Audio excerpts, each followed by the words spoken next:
welcome.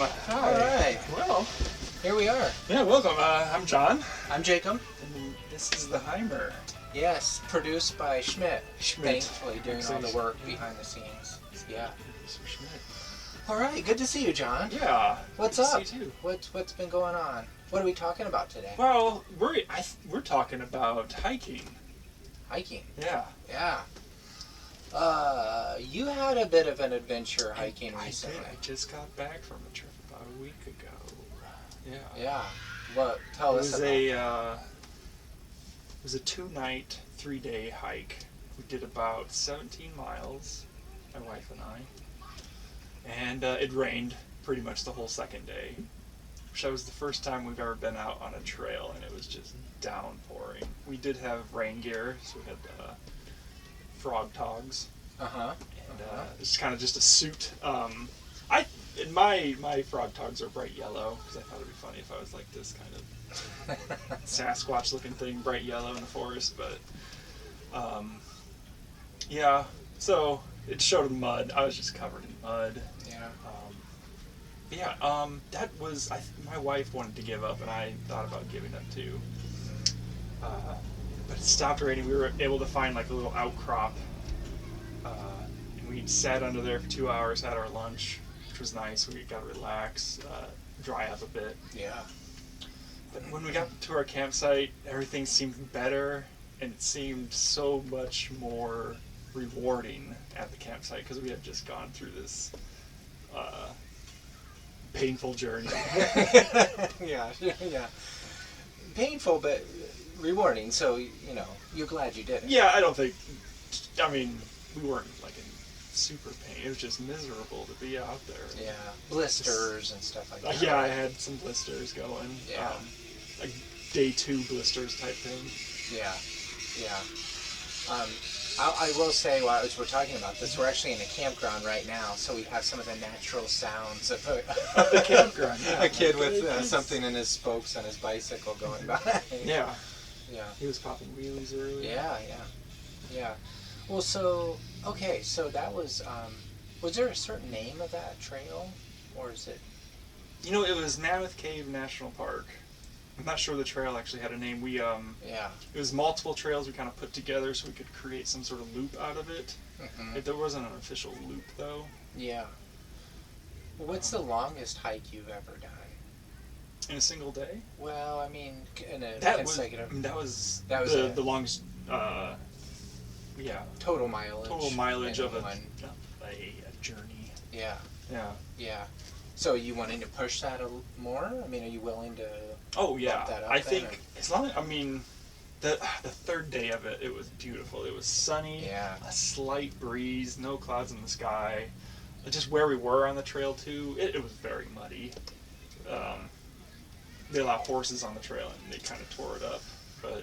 And we're kind of low down. Our elevation was a little bit lower, so water had just kind of gathered in that area, and horses were trampling through.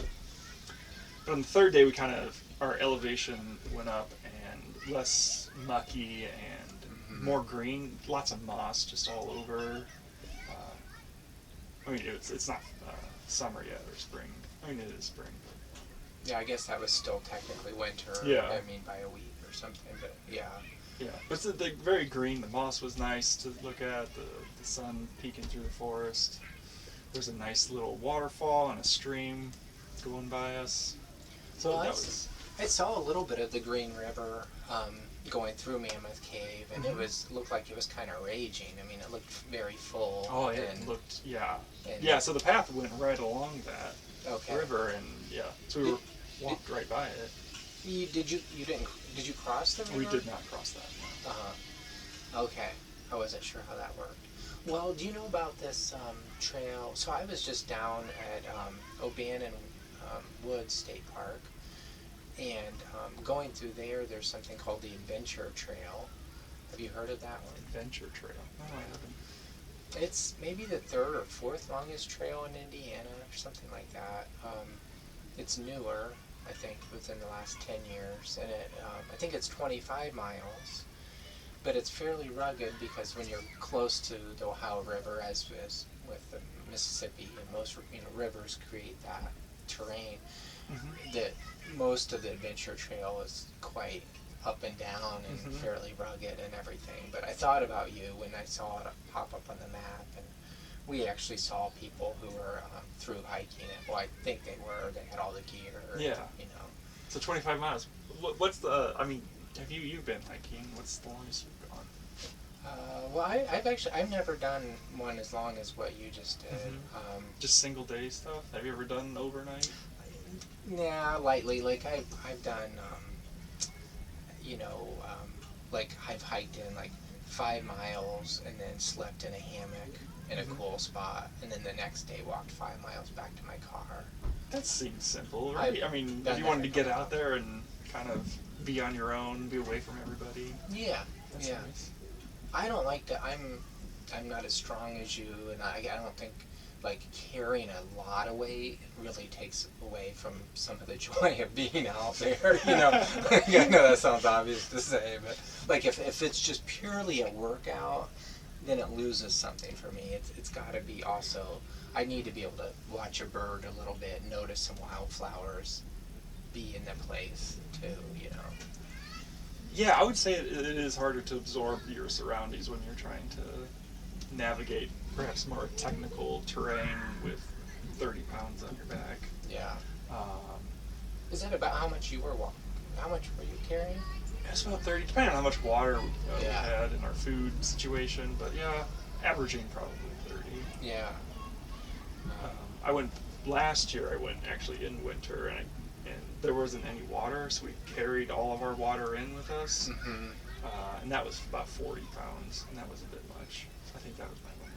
Was this on the Knobstone? That was the Knobstone. Yeah. How much did you hike on that? That was only 6. I think that was it was 6 miles. So, I can't remember. I think it might have been 4 miles in, 4 miles back. We just did a day, one night thing. And I think that's the longest trail in Indiana. Yeah, that's 60 plus miles. Yeah. And the plan is to make it go like over 100 if it can connect to the Tecumseh Trail and everything. Yeah. Yeah. Well, what'd you think of that? The Knobstone Trail. That one is hilly. Yeah. Yeah. Yeah.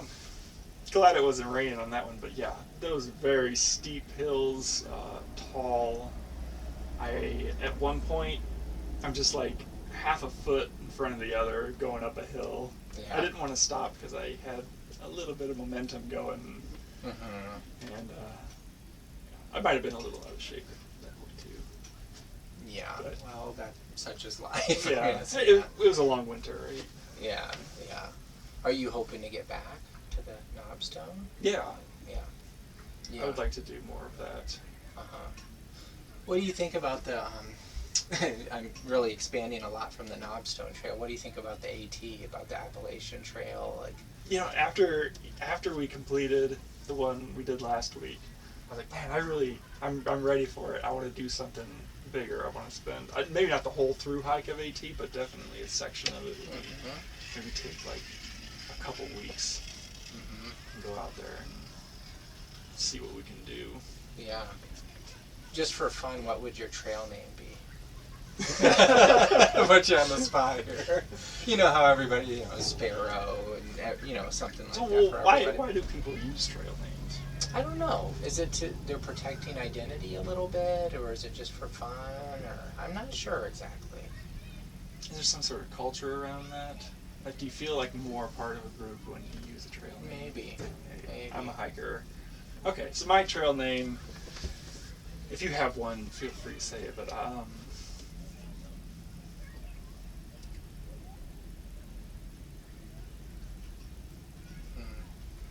I really like owls, and those are found in nature, so something probably with an owl, maybe.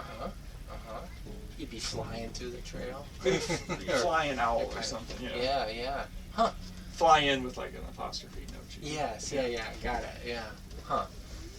Yeah, I mean, it's brutal to people that hike that whole through, they just do the whole trail. Like, I have a cousin that, she and her husband did the Pacific Coast Trail, and that's, Yeah, that's Mexico to Canada. So like, I think that's the second longest trail in the U.S. I think.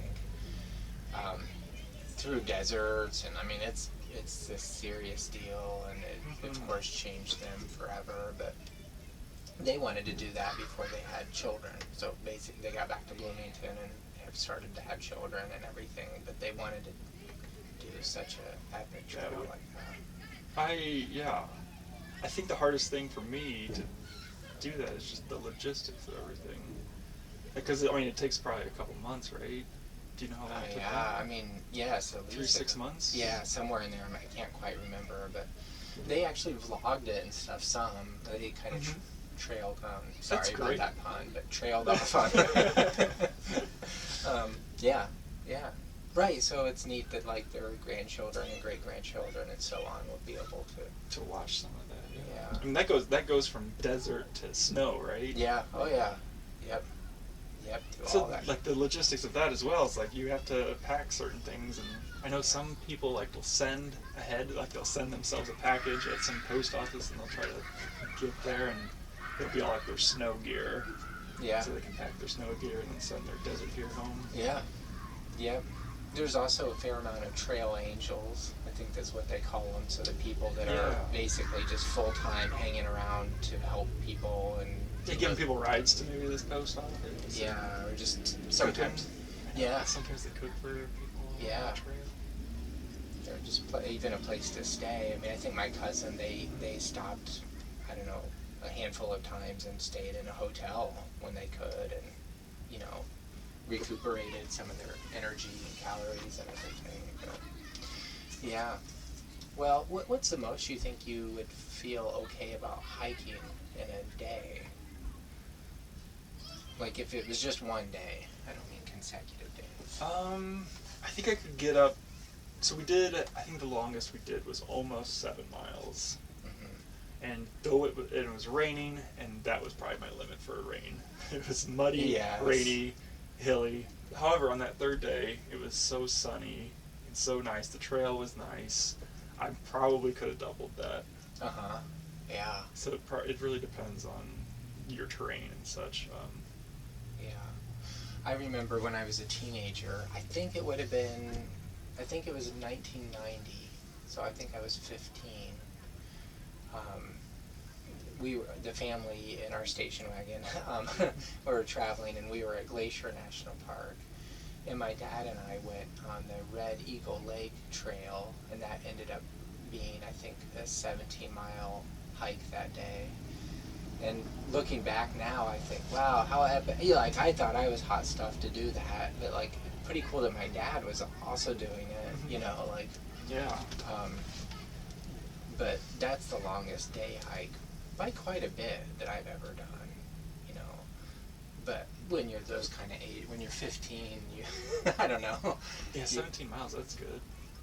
It was actually fairly flat, even though it was in the mountains, the way that certain trail worked. It's still high elevation, so you're not getting a ton of oxygen, but it was I'll never forget that hike. Another favorite, I'm just kind of rambling here, but another favorite of mine was in Sequoia National Park. It's a hike to Heather Lake, and I think that was like a 5-mile hike. I think round trip. It wasn't super long, but you could go 2 different ways. One was where you're hugging a cliff where you fall off and you're dead without question, and the other was just continuing through the woods. And we went along the cliff because we didn't know any better, and I hated it. It was like it was just stressful, and all you do is hug the wall, the rock next to you. Did they put any sort of I've seen some chains up against a rock face that you would hold on to and kind of shimmy with? Was it like that? Not in 1990. It could have been added or something, but okay. It might not be on that trail. And it could have been my perspective of being 15. It'd be interesting to go back now, and maybe really the path is a bit wider than I thought it. Whatever. Yeah. It's just my perspective, but. Anyway, we came back the safer way back. But I remember, it's weird how I have it imprinted in my mind. I remember getting getting to this beautiful lake up in the mountains there, and there's a little wooden sign, it's probably still there, that said Mount Whitney, which is the highest point in the lower 48, Mount Whitney, and it said 83 miles. And I remember with, with my dad being like, it just kind of dawned on me, like, wait a minute, some people would have just hiked what I just did, and then they're going to walk down a path that's 83 more miles to a peak. Like, that's one way. Yeah. And it was like, in my mind, it really opened up this idea of like, wow, I'm barely getting into any sort of real hiking. I've never really done that. Yeah. So were you ever up on a large mountain and looking down into like a valley or a ravine? Yeah. I got it. Oh, go So ahead. yeah, so I had that. I got like some sort of sense of actual distance when I was up there, because so there's a place in Tennessee around Gatlinburg called Klingman's Dome. We went there last summer. Yeah, Yeah. and it's a great. You can see like a crazy amount of states, and I'm not sure how many, but it's like 7 or something from there. And you can see them all, and when you're just seeing just how far something is away, but still being able to see it, it's kind of eye-opening. Yeah. Yeah. Because a lot of the times when you're thinking about distance or looking ahead at distance, you're in a car and you have this flat road in front of you. But then you're up on this mountain now and looking over, and you can see all these states and just how far away they are, and you get a sense of maybe like how the early settlers might have been looking at something, and their sense of distance is kind of different than ours because of just how fast we can travel now by road. Right. That would have been a little hard to see some of those views. You wouldn't have unfortunately, you maybe wouldn't have been thinking of the beauty. Yeah. You would be thinking, that's a ton of work. Yeah. That's just days and weeks of work that I'm looking at right now. Yeah. Or how, because usually they're carrying their supplies as well, and how are we going to navigate this? Yeah, for sure. It's a little bit like, in a sense, like looking at the ocean, but like when you get to a peak or a high point like that, it just changes your perspective a little bit. It's kind of humbling in a way. Makes you realize how small you are. Oh, yeah. Looking like at the stars is similar. I remember being at Half Dome in Yosemite National Park. Honestly, maybe all my little stories are from the same summer. We had one epic summer. Man, that is epic. Yeah. We didn't go up Half Dome. My brother and my dad and I walked to the base of that thing, and then they do have these, like, wires that you have to hang on to keep yourself from falling, and we couldn't do it. I mean, not physically we couldn't do it, but mentally we couldn't do it. We were like, nah, we were too afraid of that, and we backed down, and then we had to kind of go back to my mother with her heads down a little bit, like we couldn't, We failed. But it was a little bit of like, too, with my brother and I, like, we need to get back here someday in our lives and conquer this, Yeah. But, quite a few people have died at Half Dome since then. So, dangerous stuff. Yeah, I heard those wires, it's good to have some sort of like leather glove when you're doing it. Also passing people, like people coming down. Yeah. It's tight. Yeah. I'm not great with heights, so. Yeah, me neither. Yeah.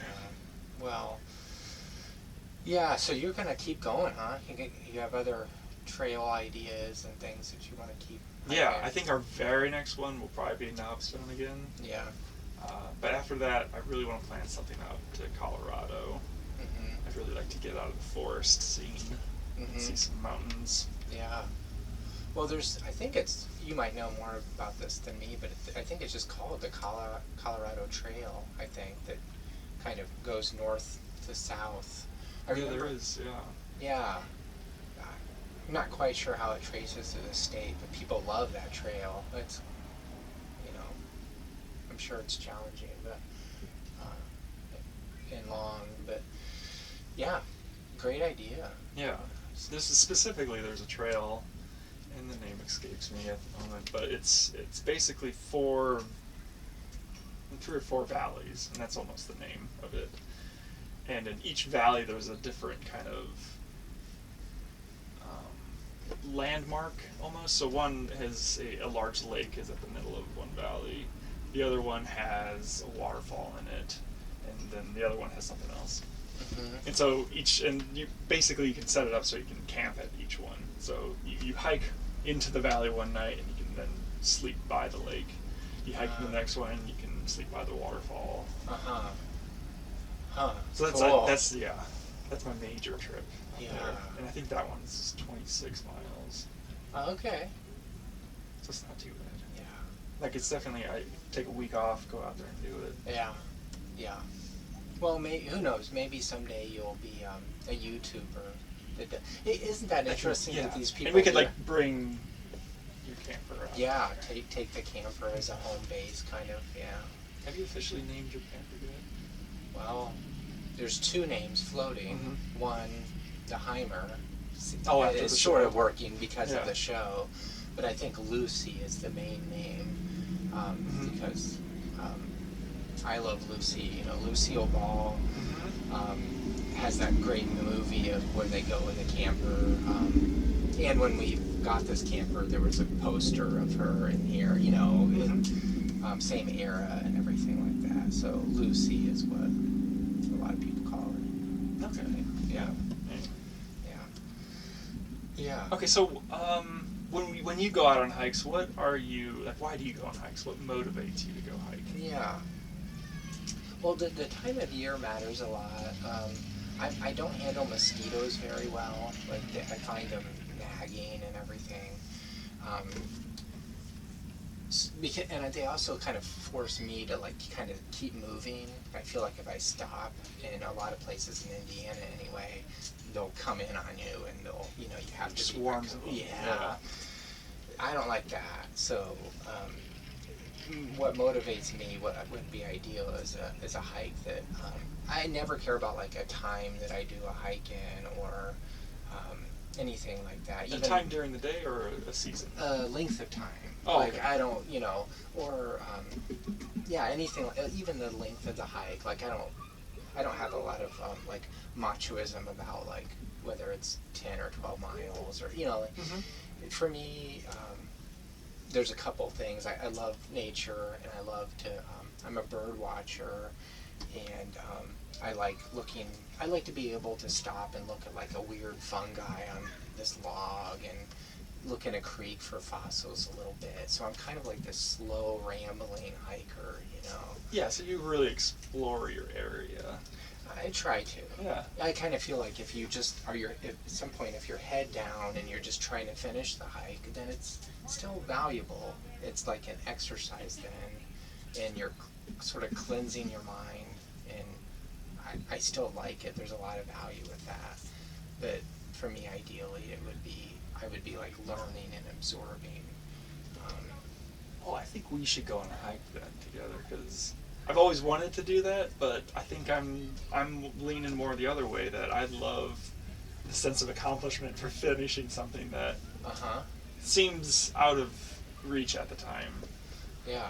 So maybe pushing myself to that next mile. Mm-hmm. I like that sense of accomplishment. I guess, to be honest, I do too some. I would probably switch back and forth between some of those thinkings, but I just wouldn't want to totally do that, because then I feel like it's just a little bit like a runner does, a marathon or something. Yeah. It's just purely to finish it and have a time. And nature is so relaxing and so enjoyable Yeah. that just plowing through nature you're not getting the full experience that way. Have you felt this? I have, where you do a cool hike and the last little part, you're probably excited to get back to the car or get a cold drink or whatever, and you get there and then, I don't know, sometimes you're like, I made it, I'm sitting down, and you reflect, and then sometime within an hour or two you're like, well, actually I kind of wish I was still doing that. Yes. Yes. Why did I rush the last couple miles of that, or why did I feel like I had to finish that by 11 a.m. instead of, you know what I mean? Mm-hmm. No, yeah, and I mean, to bring up the hike again from last week, as soon as we were done, we met up with you guys, Yeah. and I wanted to go out there again. Uh-huh. Like, we were done, but I was like, man, I could probably, I mean, my blisters aside. Yeah. Yeah. If they weren't there, but yeah, I could have just kept going. Well, I mean, I know you said this at the start, but that was heavy rain, consistent, nasty rain and mud that you were dealing with for a couple days. Yeah. And if you took that away and you had the nice weather that came out, I mean, I bet you could have gone for days more. I would have loved to get going. Yeah. I don't know why. Yeah. I don't know why. Yeah. Well, I mean, we talked about like deep ecology before a little bit, and like there's this whole idea of this transformative feeling of walking through the forest, and a lot of people, I don't think it's very hard to describe exactly, but I know some people have said it, like they don't necessarily go to church on Sunday mornings because for them, like a deep, long walk through the woods is what really recharges their batteries. And, you know, we're all different, whatever works for people is fine, but for me, that is a big one, the idea of just, but I can't really explain exactly why. Yeah. Some sort of connection that you're making. Yeah. I mean, just like going to church, you're making some sort of spiritual connection. There's something to be said about connecting out in nature or something. Yeah. And I do think we're meant to walk. Like, probably we're meant to walk a lot. Like, maybe we should be walking 10 miles a day or something. I think we are, yeah. I even think walking, running, traveling was one of our ways that we hunted back then. We would just, at a constant pace, go after our deer or something. The deer would tire out 20 miles, and there's supper. Yeah. Yeah. Right. And now, you know, largely we've lost that. Now we're, of course, in our cars and vehicles all the time. And so, you know, I mean, if you look at the anatomy of a human, I mean, it's pretty amazing, really, that we're not on all fours at this point. We've had this whole pelvic, you know, repositioning, and our spinal cord is positioned to go down instead of sideways, like with a dog. And like we've made these evolutions to be walking, and to free up these beautiful thumbs that we have. And just being able to do very detailed work with our fingers as well. Yeah. I love the image in my mind of like early hunter-gatherer that like is doing that very thing where they're walking many miles but they're also using their hands as they're doing it. So they're like picking, you know, things and looking for roots, and it's very like just super engaged with Mother Earth, like fully, because their legs are engaged, their mind's engaged, and these thumbs are feeding themselves and probably making medicines and all sorts of stuff, you know. I think that's really neat. It's very neat to think about, and I actually had that kind of thought when we were out on the trail. At the second night, so we had just got dumped on by this rain. We were drenched. I had removed my clothing because it was wet, and so I just hung it up out to dry. It didn't dry because of the dew in the morning, but so I woke up. I go out. I'm just in my underwear. I'm just standing there, and I felt so out of place. Like I didn't feel like my body was meant to be out there for some reason. It was weird. Like my skin just at that point seemed so thin. I didn't have any tools at my disposal. I just had these like hands, not very long nails, no sharp teeth. I didn't have any defense. And yet, I mean, when you think about it, it's like our brain is what protects us all the time. So at that moment, I started looking around like, well, if I'm cold at this point, what do I do? If I need a weapon to defend myself, what do I do? And I mean, there's like twigs all over the place, and that's kind of just where my mind went. And it was interesting to experience that, just being so vulnerable out in nature like that. Yeah, absolutely. Yeah, that can be kind of scary, for sure. But also, it's probably good for us to be in those positions sometimes in our life. I think it was great to fully understand, I guess, how we got here, how we are today, because I think we just want to block nature out sometimes because of it. Yeah, yeah. It's like we're okay to just take the easy path every time, and our culture just keeps letting us go down this easier path with easy access to water, food, and all these things tend to be there for most of us. Yeah. And we basically just get softer and possibly not as smart too. I mean, that hard to measure. But Skills have definitely, yeah. I mean, there's probably skills in other areas, but the Right. survival skills are yeah, declining. yeah, I'm sure. Yeah. Well, I think that's a great place to end it then. Okay. All right. Interesting stuff. Yeah. A lot to think about. Yeah. Well, thanks for joining us. Yep. Thank you so much, and hope you Uh, enjoy these episodes. Yeah. As always, thanks to our executive producer Schmidt for helping out. Yep. And the whole team of folks that are circling around us all the time, taking care of us, looking out for us and everything. Yeah. So. Definitely. Yeah. Okay. Thank you. you. Peace.